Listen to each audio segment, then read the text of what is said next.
La polémique Koh-Lanta ne cesse de défrayer la chronique depuis plusieurs jours. La semaine dernière, dans un communiqué, TF1 et Adventure Line Productions annonçaient l'annulation fortuite de la 19e saison de Koh-Lanta en raison d'un événement extérieur sans précédent survenu en pleine nuit entre deux candidats. Une jeune femme, prénommée Candide, accuse un jeune homme, prénommé Eddie, d'avoir tenté d'abuser d'elle. Des faits que le concerné conteste formellement. Ce dimanche, Candide Renard a déposé plainte et le jeune homme a été placé en garde à vue dans la foulée. Une garde à vue levée ce lundi 14 mai. Dans la journée, comme révélé par nos confrères de Closer.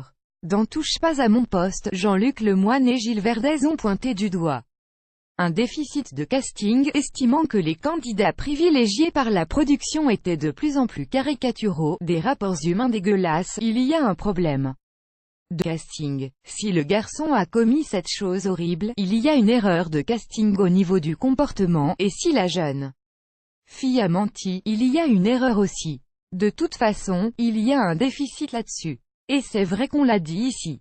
Moi ce que j'aime dans l'émission c'est les épreuves, et il y en a de moins en moins.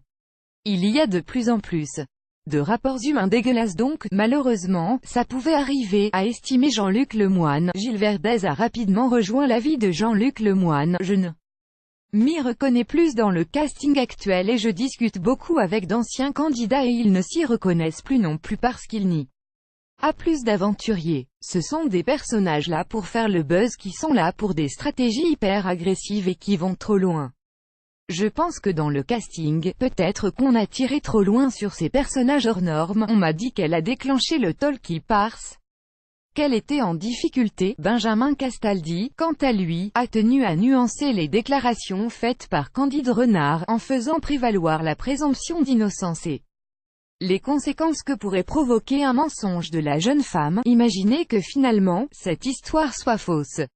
J'ai des infos, c'est probablement des on dit, mais on m'a dit qu'elle avait déclenché le talkie parce qu'elle était en difficulté pour le premier conseil. Imaginez que tout ça soit archi faux.